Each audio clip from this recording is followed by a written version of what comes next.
이제 이렇게 어제 참 싱숭생숭한 뉴스에다가 이제 여러 사고 소식까지 참 울적한 하루였는데요. 그럴수록 좀 더 좀 뭐랄까 넓은 시야에서 어떻게 공동체의 앞날을 또 어떻게 여기까지 왔고 앞으로는 어디로 가는가를 생각해 봐야 될 시대가 이제 아닌가 싶습니다. 그런 차원에서 요즘에 사실은 이제 육공화국이라는 말이 이제 굉장히 많이 나오고 있죠.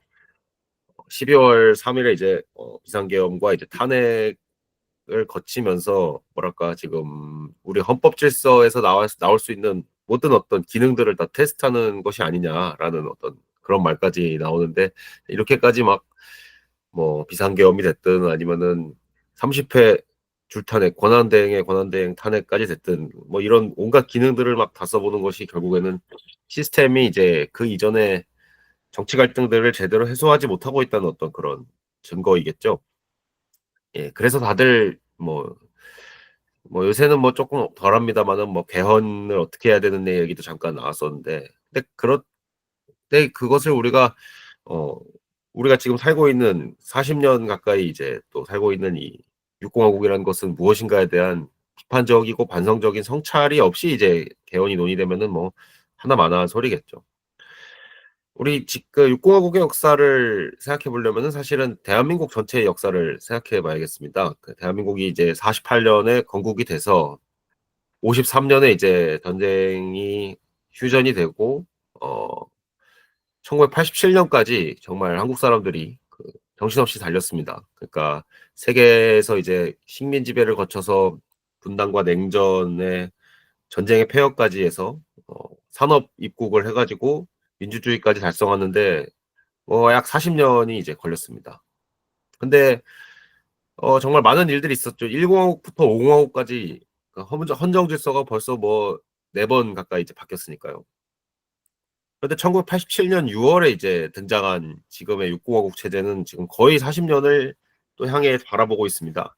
40년 동안, 그러니까 87 년부터 어 25년 혹은 뭐 내후년인 27 년까지 그 40년 동안 바뀐 것이 48 년부터 87 년까지 바뀐 것에 비하면 참 별로 없어 보이죠. 어 한쪽에서는 정말 인류사에서 찾기 힘든 어떤 기적이었다면은 87 년부터 25 년까지는, 올해까지는 그냥 뭐 '그 정도까지 어떤 굴곡진 변화는 아니지 않았나.'라는 생각이 들게 됩니다. 그렇기 때문에 역사의 종언의 시대랑 이 육공화국이 겹쳤다는 것을 우리가 국제적인 차원에서 이해할 필요가 있다고 여겨집니다. 당시 이제 45 년에 이제 광복을 하고 48 년에 건국을 하고 그다음에 계속해서 이제 한국이 발전을 하는 그 순간까지는 이제 냉전 시대라는 우리의 어떤 세계사적인 시대였습니다.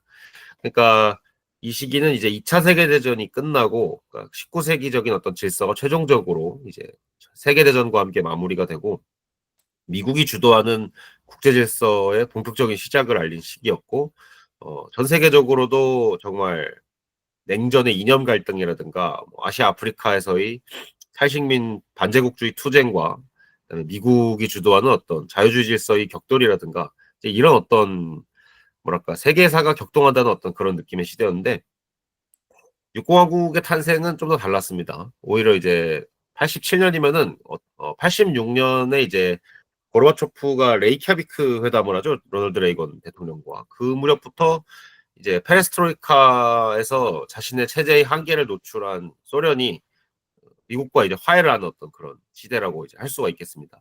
사실은 이제 87 년에 민주화라는 것도 미국과 소련이 이제 냉전이라는 것을 그만두는데 한국에서 이제 반공을 왜 하느냐, 우리도 민주주의를 반공을 집어치우고 민주주의를 하자라는 어떤 그런 합의가 이제 등장을 했고, 미국 같은 경우도 이제 전두환 정부를 이제 내려오라고 압박을 하면서 민주화가 일어나게 되죠. 반대로 또 이제 이 시기는 한국 자본주의의 또 최고 전성기이기도 했습니다. 그 1980 년대까지 이제 한국이 이제 열심히 쌓아 올린 수출입국의 이제 재벌 기업들을 바탕으로 그 1990 년에 이제 한소수교, 1992 년에 한중수교가 있었고, 이것들은 이제 그동안 뭐 철의 장막이든 주계 장막이든 막혀 있었던 그 공산권을 향해서 한국 자본이 이제 진출할 수 있는 어떤 그런 기회가 됐죠. 제가 이제 이렇게 막 서론을 좀 길게 얘기하는 이유는 우리가 이런 것을 굉장히 당연하게 생각하고 살고 있었는데 한번 안 당연한 것이라고 생각해 보면 어떨까 한다는 것이죠. 그러니까 그 뭐랄까 이 육공화국이 결국에는 자유민주주의와 자본주의 시장 경제가 전 세계적으로 당연시되던 시점에 탄생을 했고 1997년에도 그러니까 10년이 지난 97년에도 20년이 지난 2007년에도 그다음에 30년이 지난 2017년에도 이 탈냉전 베를린 장벽의 붕괴로 출현한 자유시장 경제와 자유민주주의의 어떤 불변성에 대해서는 우리가 이제 의심을 하지 않았던 것이죠. 그러나 반면에 사회문화적으로는 사실은 큰 개편이 있었습니다. 어떻게 보면은 48년부터 87년까지 우리 한국 사회가 겪은 가시적인 변화에 버금가는 정도의 이제 문화적인 개편이 있었는데 이제 제가 생각했을 때 87년까지 혹은 이제 90년대 이전까지 한국 사회는 유교적인 엄숙주의와 군사 정권이 이제 국가 발전을 위해서 좀 강요를 어느 정도 한 측면이 있는 군사적인 총동원 문화가 이제 기본적인 바탕에 깔려 있었습니다. 근데 이제 그 점점 이제 변화를 하게 되면서 우리는 이제 개발 국가에서 소비 국가로 전환을 하게 됩니다. 그러니까 공동체의 어떠한 생존과 번영을 위해서 좀 개인을 내려놓고 국가 동원에 이제 참여하는 어떤 체제가 아니라 그냥 개인이 어떤 삶의 어떤 준거가 되고 개인의 어떤 뭐랄까 여러 이제 가치 체계, 다양한 가치 체계를 너희들이 알아서 쫓아라라고 하는 게 권장이 되는 그리고 그것은 이제 자본주의 사회에서 소비로 이제 표현이 되는 그런 사회로 전환을 하게 됩니다. 육공화국의 정치 경제, 그러니까 육공화국 자체의 근간은 결국에는 노태우 체제라고 저희가 생각을 해볼 수가 있을 것 같습니다. 그러니까 당시에 이제 87년 당시 전국을 생각을 해보면은 군부 독재를 여전히 이어가고 싶어하는 어떤 그런 그러니까 반공을 위해서 여러 이제 개인권의 제약이 가능하다라고 이제 생각을 하는 어떤 그런 오른쪽의 체제가 있었고 반대로 이제 애초에 사회혁명을 하고자 하는 그런 체제가 있었습니다. 그 예, 학생운동 세력 같은 경우에는 이제 대한민국의 어떤 역사의 근간이 조금 잘못됐다고 주장을 하면서 이제 보다 더 이제 근본적인 사회혁명을 하겠다, 뭐 재헌헌법을 다시 쓰겠다 이런 어떤 것을 했는데 사실은 이제 87년에 넥타이 부대라는 것은 그 두 가지를 하지 말라라는 것이었죠. 단순하게 이제 이 사람들이 민주주의를 뭐 지키기 위해서 학생들을 도와줬다라기보다는 그런 시각보다는 이제 오른쪽에서 이제 반공을 바탕으로 그 독재를 하는 것을 막아내고 반대로 또 이제 학생운동이 민주주의, 그러니까 서구식 민주주의를 넘어서는 혁명적인 어떤 활동을 하는 것도 이제 막아세운 어떤 그런 육공화국의 중도파 정치라고 할 수 있겠고, 이 노태우 체제가 이제 그래서 이제 당선이 되면서 그 아파트와 국방외교를 지금까지 이제 한국 사회의 기본적인 어떤 틀이 되는 뭐랄까 정책을 짜게 됩니다. 그러니까 이제 한국이 이제 92년에 한중 수교를 바탕으로 중국과 미국이 이제 92년은 동시에 덩샤오핑이 개혁 개방을 한 때이기도 했죠. 그 개혁 개방을 통해서 이제 중국 자본주의가 미국이 주도하는 세계 질서 속에서 정말로 화기애애하게 참여하는 어떤 그런 국면에서 한국 수출 자본주의가 돈을 벌어오고 그 벌어온 돈이 이제 기업이 이제 임금을 통해서 여러 이제 사회에 이제 순환을 시킴으로써 한국 사회가 이제 자본을 더욱더 많이 축적을 하게 되고 대부분의 이제 기업을 다니는 중산층들은 노태우 정부에서 이제 200만 호를 공급한 수도권 신도시의 아파트를 자가주택으로 마련을 하고 이것을 이제 자신의 삶의 어떤 기본적인 자산이자 노후 대책이자 정체성, 자신의 자녀들의 정체성까지도 이제 아파트와 연동시킨 어떤 그런 생애주기 모델이 탄생을 합니다. 그래서 이제 사실은 이 시기 이 노태우 패러다임에서는 정산성이 새롭게 정의된 시기이기도 했는데 강남 개발에서 이제 사로 만들어진 표준이 사실은 이제 1기 신도시, 그다음에 2기 신도시 나아가 이제 제가 이제 거의 옆에서 지금 살고 있는 뭐 오송이나 아니면은 뭐 세종시까지도 지방의 다양한 어떤 신도시로 이어지는 그런 강남형 도시들과 그다음에 그 이전에 이제 만들어진 혹은 그렇게 막 구획된 중산층 구역으로 만들어진 것이 아닌 그러니까 이제 뭐 서울 동북부 지역에 많이 있는 아니면 서남부 지역에 많이 있는 빨간 벽돌 빌라촌과 그다음에 잘 구획된 중산층 아파트촌으로 갈라진 어떤 그런 변화가 있게 됩니다.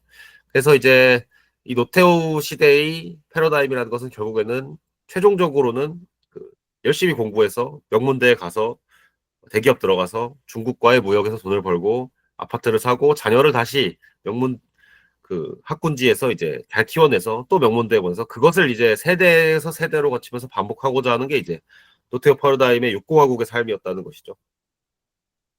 근데 이러한 시스템이 이제 기본적으로 작동이 어느 정도 점점 어렵게 됩니다. 특히 이제 청년층으로 갈수록 이 패러다임에서 적응하는 게 힘들어집니다.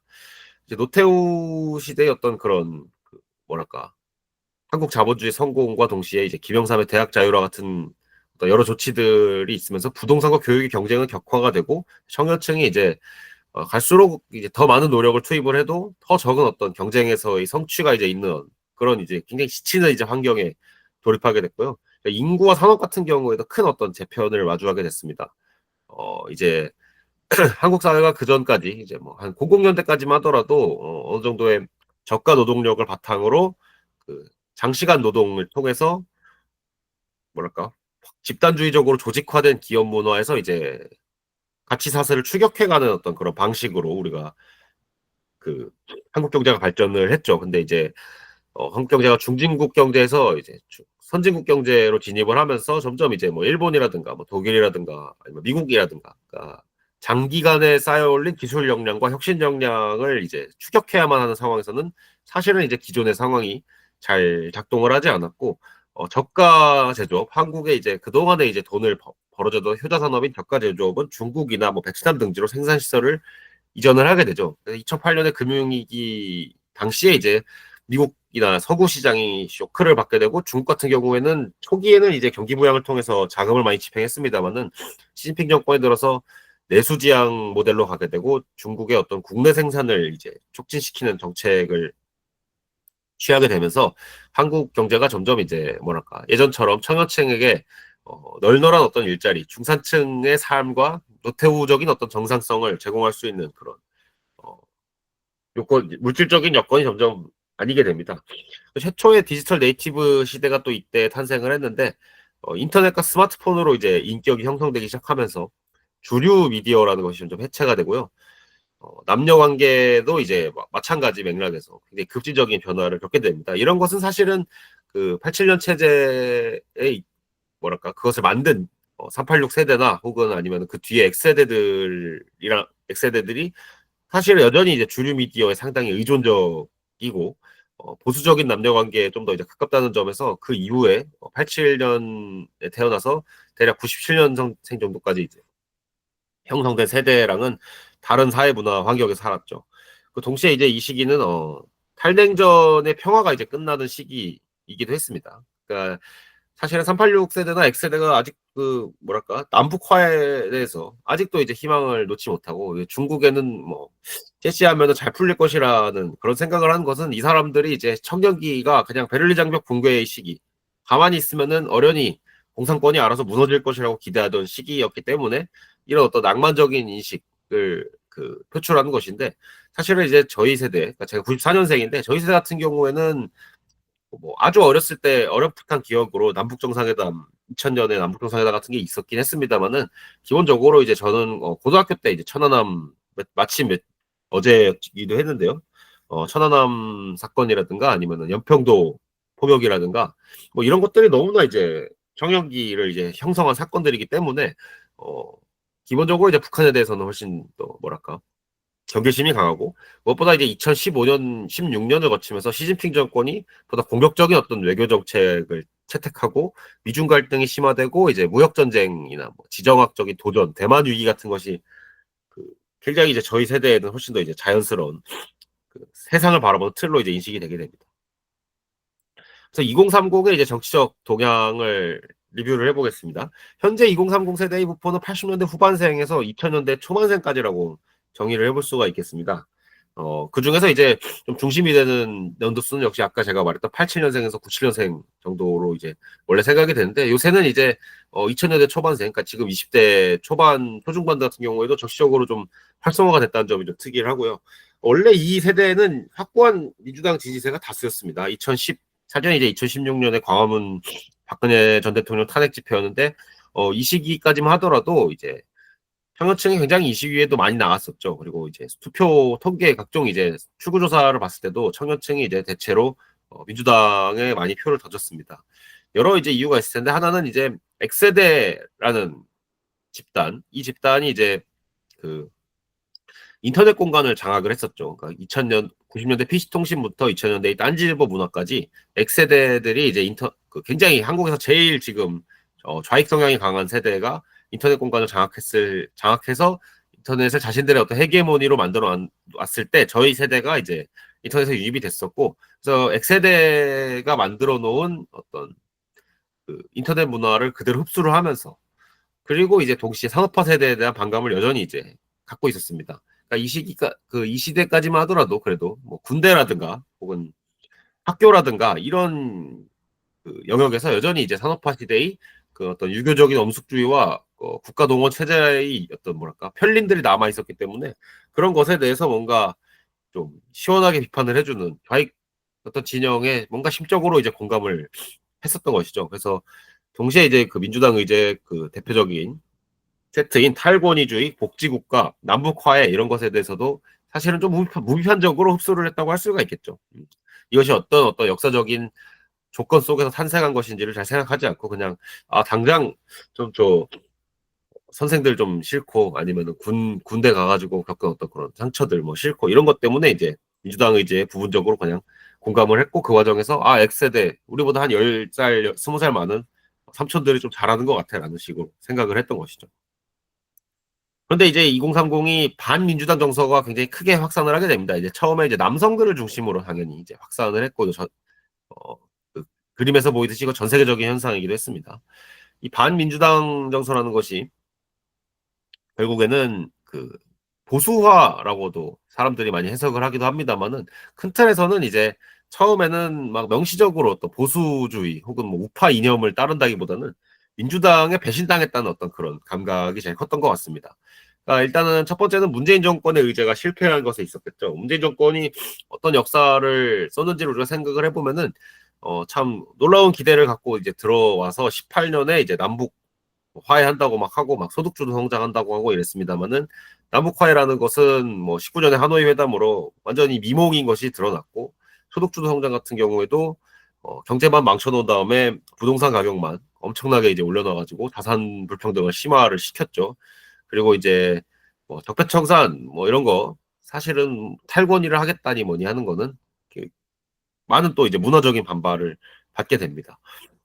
그 문화적인 영역에서 청년층을 자극하는 것이 이제 페미니즘 이슈였죠, 이 시기에는. 그러니까 청년 남성층 같은 경우에는 민주당을 당시 지지를 많이 하고 표도 많이 줬습니다만은 페미니즘 문제에 있어서는 전혀 이제 공감을 얻어내지 못했고, 문재인 정부가 당시 청년 여성층이 2016년을 기점으로 폭발한 그 페미니즘 문화 운동에 이제 민주당 정부가 휘둘리는 것을 보면서 이거는 아니지 않나라고 이제 문재인 정부에 대한 또 반감을 이제 키우게 되고요. 그다음에 중국과 이제 지정학 문제도 이제 커지게 됩니다. 그러니까 민주당이 뭔가 이제 뭐 중국몽 발언이라든가 문재인 대통령의 혼밥 사건이라든가 이런 사태에서 계속해서 보여주는 어떤 저자세에 이제 불만을 품게 되면서 그 청년층 같은 경우에는 중국에 대해서 이제 좀 반감이 이제 큰 상황. 그러니까 아까 말했듯이 탈냉전 시대를 태어나면서 이제 살아왔지만은 신냉전으로 돌입하는 것을 알게 된 이런 사람들이 이제 민주당에 대해서 이제 쟤네 친중 정당 아닌가, 뭔가 좀 안보적으로 믿을 수가 없다라는 어떤 그런 의심을 이제 품게 되는 것이죠. 어, 그런 상황에서 이제 반민주당 2030이 결국에는 2022년 대통령 선거에서 윤석열 대통령으로 이제 결집을 어느 정도 해가지고, 특히 이제 그때 말했던 게 이대남 현상이었죠. 그러니까 당시 이제 20대 남성에서 이제 원래 이 사람들이 민주당 집토끼였는데 상당한 수가 이제 민주당이 아니라 그 국민의힘으로 뛰쳐나가서 윤석열 대통령을 찍었고, 여성 같은 경우에는 이에 대한 또 반발로서 페미니즘 정서에 대한 또 강고한 어떤 지지 때문에 이제 여전히 이제 민주당을 지지를 하는 어떤 그런 양상이 나타났습니다. 근데 이제 이 반민주당 2030이 그 윤석열 정권 지금 이제 대통령의 충실한 지지 세력으로 남았었냐 하면은 사실은 이제 아니었죠. 그러니까 비상계엄 이후에는 상황이 완전히 달라지긴 했습니다만, 그 이전까지는 사실은 이 소위 이대남이라고 하는 집단마저도 사실 국민의힘을 지지를 잘 하지 않았습니다. 그러니까 지지 이탈을 한 것이죠.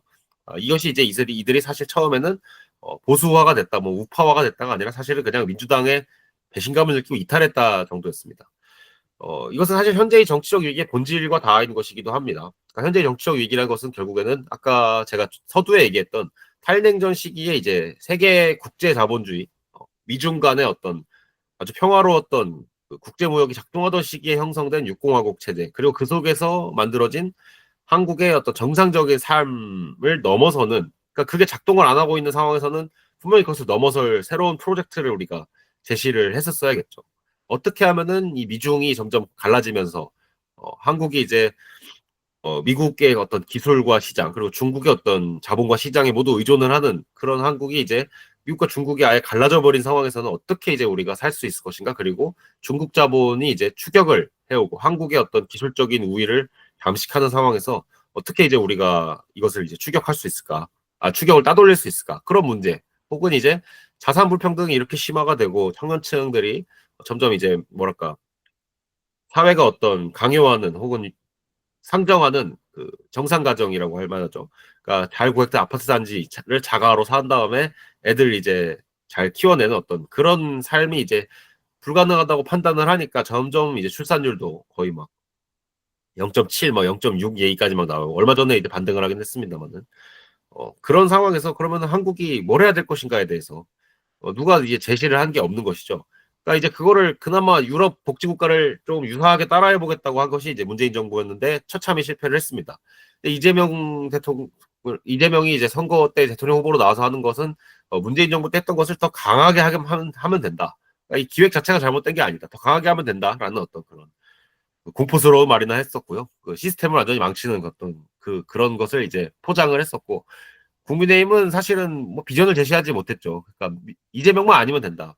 윤석열 대통령이 사실은 어쨌든 지금에야 이제 좀 전혀 달라진 상징이 됐습니다만은 2022년 당시에는 이재명만큼은 내가 막는다라는 어떤 그런 것으로 비전을 제시하기보다는 상대를 막아 세운다는 것에 중점을 이제 얻었다는 점을 이제 부정할 수 없다고 생각합니다. 제3정당도 이제 마찬가지죠. 뭐 제시를 잘 못했습니다. 그래서 이제 22년 대선 이후에 반민주당, 특히 남성층 같은 경우가 여러 갈래로 이제 파편화가 이제 됩니다. 어, 누구는 이제 윤석열 대통령을 여전히 지지를 하고, 누구는 이제 윤석열 대통령이 아니라 이제 한동훈 전 대표로 이제 갈아타야 된다 얘기를 하고, 누구는 이제 이준석에 남고, 또 얼마는 또 이제 민주당으로 돌아가고. 그러니까 사실은 이런 파편화라는 것은, 그러니까 이 세대가 어떠한 뭐랄까 중심을 형성하지 못하고 정치에 별로 관심을 잘 안 가졌다는 얘기도 하죠. 대부분은 이제 저희 뭐 제 친한 정말 보수적인 어떤 그 형님 같은 경우에도 비상계엄 전까지는 그냥 뭐 중국의 나라만 안 넘겨가면은 뭐 정치 좀 어려워도 관심 끄고 살아도 되겠지 뭐 이런 식으로 생각을 했으니까요. 이제 비상계엄과 탄핵을 거치면서 2030에 이제 우파가 그게 급진화됩니다. 이 우파라는 것이 남성이 좀 더 많긴 합니다만은 남성만의 현상도 아니라서 이제는 이제 좀 상황이 달라졌다 할 수 있는데요. 갑작스러운 계엄 선포로 인해서 하루아침에 이제 현 체제의 위기가 노출이 된 것이죠. 그러니까 이 민주당이라는 어떤 지금의 한국의 이제 190석을 지닌 거대 정당이 지자체와 관료제에서 굉장히 많은 어떤 영향력을 행사를 하면서 한국의 어떤 실질적인 생존과 그걸 위한 어떤 변화보다는 그냥 이제 재벌이 수출해서 돈 벌어온 거를 어떻게 이제 이권 네트워크, 자신들의 이권 네트워크로 부패 네트워크로 분배할 것인가에만 이제 골몰하는 정당이고, 그것을 이제 넘어서지 못하기 때문에 그 정부 마비, 탄핵, 그다음에 뭐 줄탄핵 아니면은 어 비정상적인 어떤 그런 수단을 통한 정권 확보에만 이제 집중을 하게 되는 집단이라는 것이 우파 대중들에게는 너무나 명확하게 이제 보였던 것이죠. 그래서 근데 이런 민주당 패권이 이제 저쪽에서 거대한 어떤 시위를 일으켜가지고 국회를 압박하고 탄핵을 하고 해서 민주당 패권이 재현되고, 그 패권이 이재명 대표라는 형태로 이제 재현이 된다. 이거 정말 악몽 같은 일이라는 위기의식이 당시 인터넷 공간에 굉장히 팽배했습니다. 보수적인 성향의 인터넷 공간에 이제 팽배를 했고요. 여기서 이제 광장에서 노년층과 청년들이 이제 만나게 됩니다. 그러니까 청년들이 보수 성향으로 넘어온 청년층들이라고 하더라도 사실은 이제 노인들과의 어떤 심리적인 거리가 있었습니다. 그러니까 한국의 이제 우파 유권자의 어쨌든 가장 중심이 되는 분들이 이제 60대 중후반 이상의 노인분들이시죠. 이 노인분들이 어, 사실 청년층과는 굉장히 다른 어떤 사회적인 환경에서 성장을 하셨고, 언어라든가 뭐 인식이라든가가 이제 거리가 있는 건 너무나 당연한 일입니다. 연령이 거의 뭐 50년, 반세기 가까이 차이가 나는데요.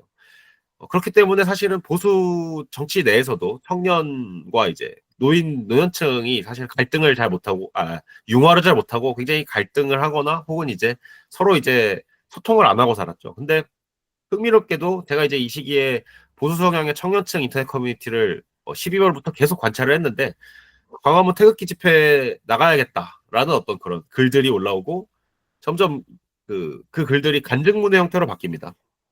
나가 보니까 노인들이 정말 이 추운 겨울날에 패딩 하나 입고 태극기를 이제 뭐랄까 꼭 이제 쥔 상태로 정말 오들오들 떨면서 나라를 지키고 있더라 하면서 이제 8년 동안 이 사람들이 이제 홀로 이제 아무도 이제 이 사람들의 말을 들어주지 않고 8년 동안 그 외롭게 이렇게 싸워온 것이냐 하면서 이제 막 거의 자기가 눈물을 흘렸다 뭐 나는 절대로 이 노인들과 떨어지지 않을 것이다 막 이런 어떤 간증의 글들이 이 청년 남성층 혹은 청년 우파층 인터넷 커뮤니티에 계속해서 올라오게 되고요.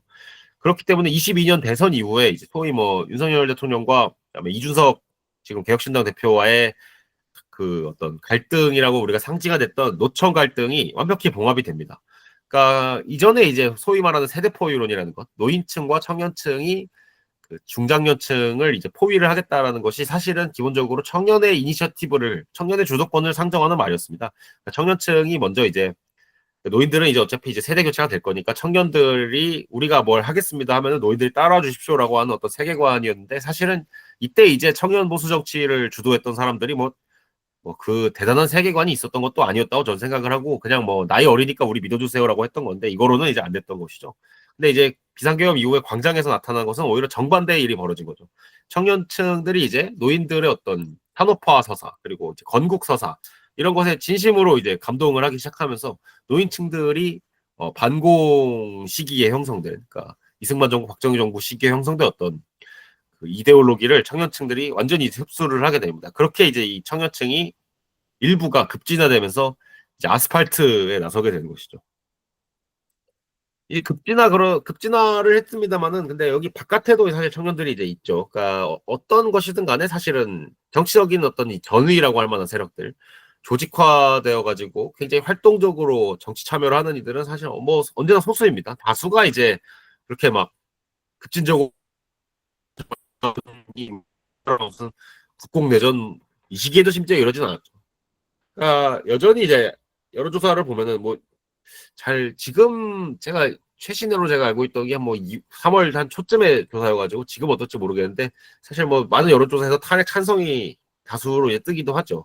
그렇기 때문에 우리가 이제 봤을 때는 탄핵 반대, 그러니까 정말로 이제 막 광화문이든 여의도든 뭐 여러 집회에 이제 나가면서 적극적으로 지금은 안국역의 헌재로 중심이 옮겨갔는데 어쨌든 이런 데서 적극적으로 이제 탄핵 반대 행동에 나서는 그 집단이 가장 급진적인 우파가 된 집단이 있을 것이고 그 다음에 탄핵은 찬성을 하는데 진짜 민주당만큼은 싫다라고 하는 그런 중간에 이제 입장을 좀 제대로 정리하지 못한 이들이 또 있을 것이고 민주당을 이제 지지하는 정말 소수의 또 이들로 3분이 되지 않았나 싶고요.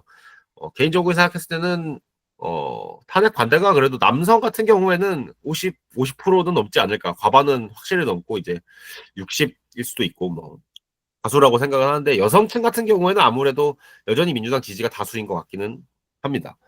이 향후의 사건 전개에 따라서 뭐 어제 같은 경우에도 제 주변에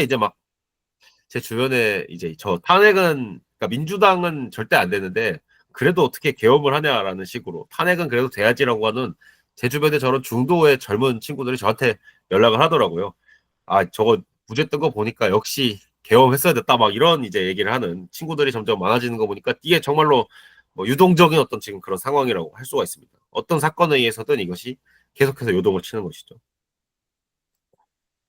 그렇다면 이런 상황 속에서 그 육공화국의 이제 패러다임이 점점 이제 뭐랄까 붕괴를 하고 있고 그다음에 한국 사회가 이제 뭐랄까 새로운 어떤 과제, 청년층이 이제 뭐랄까 그 87년에 형성된 그 민주화 세대와 X세대의 정말 나이브한 탈냉전 자유주의를 신적파 자유주의 혹은 탈냉전 자유주의라고도 할 수 있을 텐데 그런 것을 이제 무비판적으로 받아들였던 저희 세대가 어 저들의 어떤 저 세대의 정치적인 헤게모니가 한국 사회와 그리고 자신들의 삶 나아가서 이제 대한민국이라는 어떤 역사적인 공동체 자체를 좀 해치고 있다라는 어떤 판단을 하게 된 게 현 상황이라고 했을 때 우리가 그러면 무엇을 해야 될까? 그러니까 저희 세대가 어떤 것을 제시할 수 있을까? 뭐 그런 이제 과제가 있다고 할 수 있겠죠.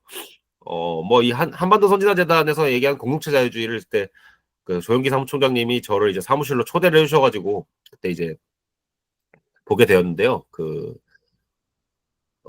이것을 이제 어느 정도는 현 시대에서도 이제 저도 적용이 가능한 개념이라고 생각을 합니다. 이 패트릭 드닌이라는 사람이 있습니다.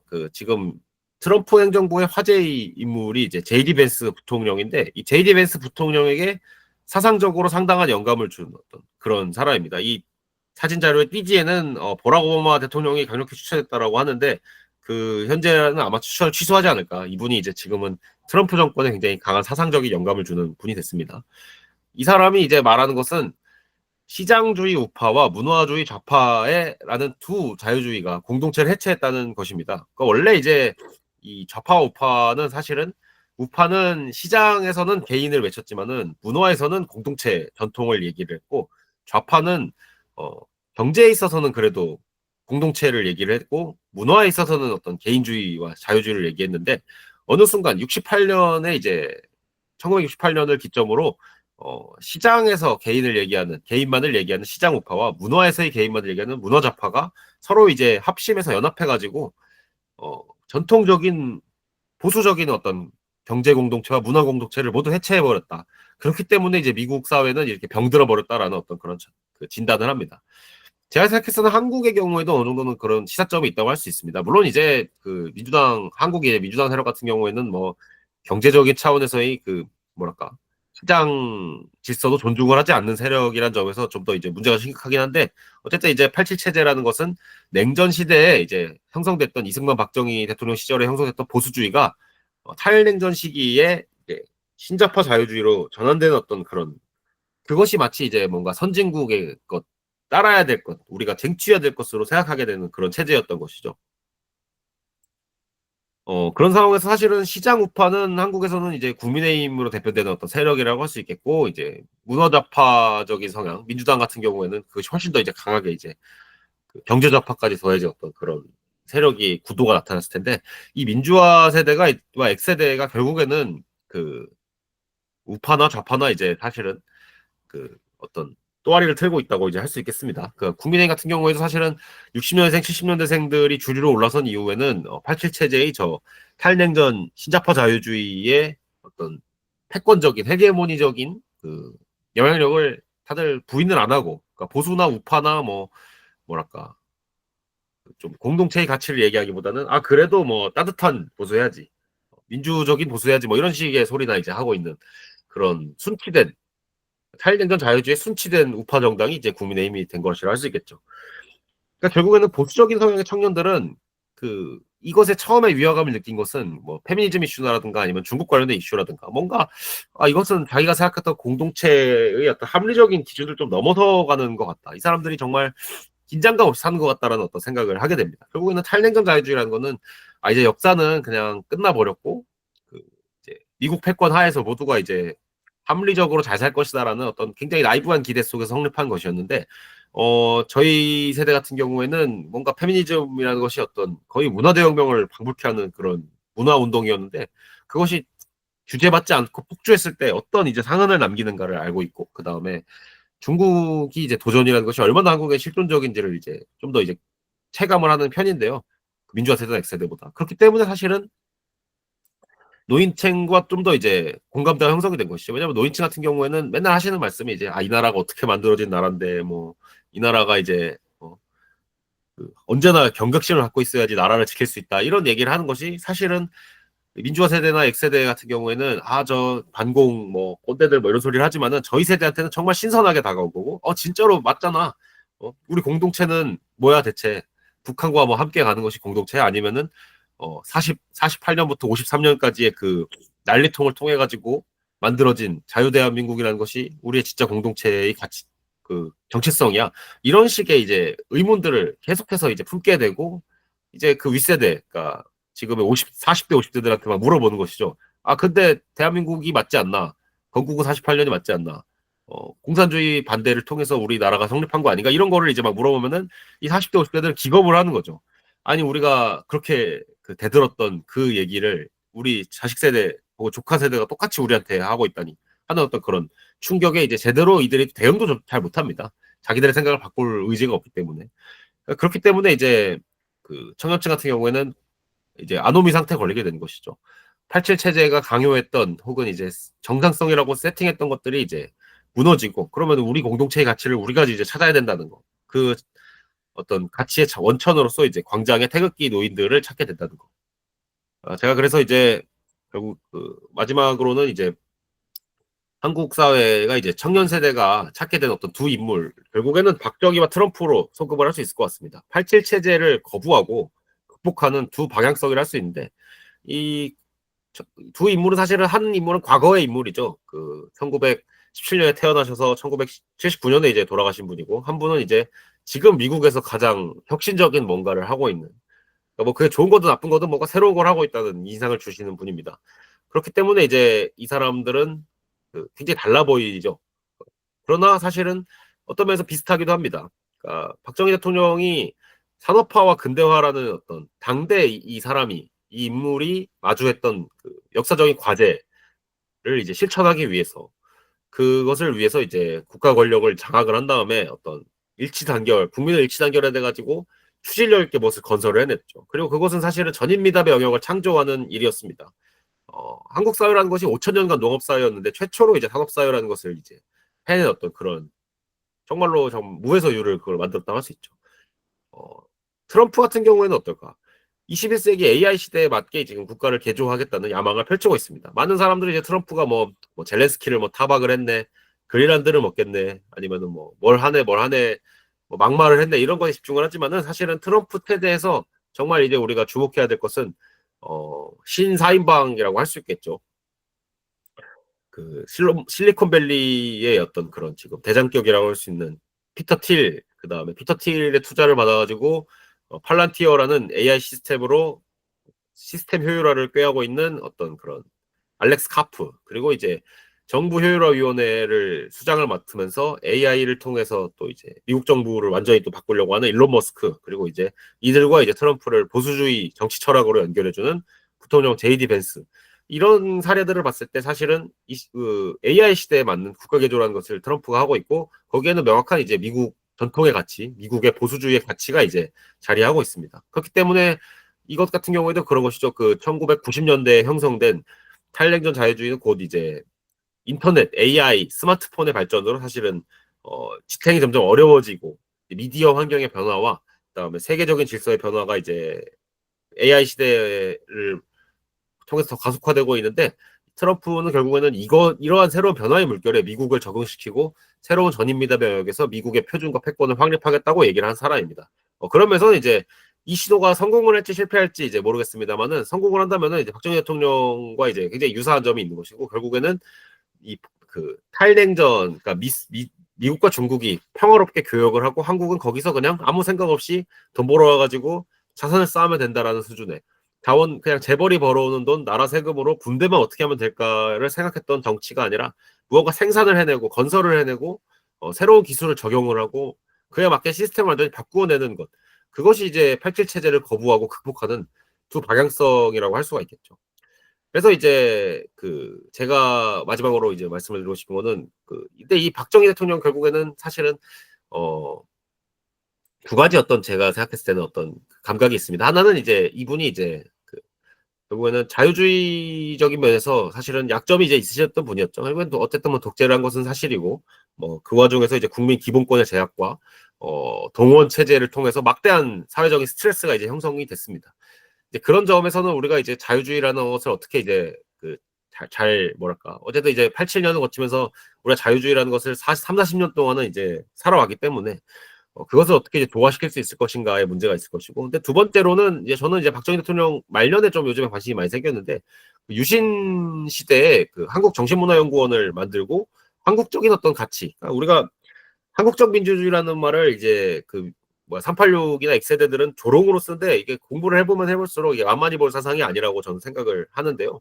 그러니까 결국에는 한국이라는 어떤 공동체 문화의 근거에서 어떤 식으로 우리가 자유민주 질서를 만들 것인가, 그러니까 그 어떤 좀 실존적인 고민이 담겨 있는 것이라고 생각을 합니다. 사실은 근데 이러한 공동체의 기초 가치와 자유주의를 이제 조화시키고자 하는 어떤 그런 흐름은 전 세계적으로 굉장히 이제 많은 어떤 지지를 받고 있습니다. 다만 아무도 지금 해내지 못하고 있는데, 뭐 인도네시아라든가 필리핀이라든가 태국이라든가 이제 중국과 미국 사이에 껴있는 아시아 국가들, 이러지도 저러지도 못하는 아시아 국가들 사이에서 이제 이러한 어떤 방향성, 공동체 전통에 근거해서 시민 자유를 좀 조화시키고자 하는 흐름들이 이제 항상 이제 대안으로 요청이 되고 있는데, 한국이 이제 청년층을 주도로 해서 제가 생각했을 때는 이러한 어떤 공동체 자유주의 철학을 바탕으로 21세기 AI 시대에 걸맞는 국가 건설과 개조까지 이제 옛 어떤 박정희 정신과 이제 오늘날의 트럼프 정신을 이제 잘 조합해내서 이제 뭔가를 이제 만들어낼 수 있다면은, 아까 제가 말씀드렸던 정치적 위기, 그러니까 40대 50대가 주도하는 어떤 대안 없는 정치적 위기를 이제 극복할 수 있는 어떤 초석이 되지 않을까, 이제 이런 말씀을 드리면서 발제 마치겠습니다. 감사합니다.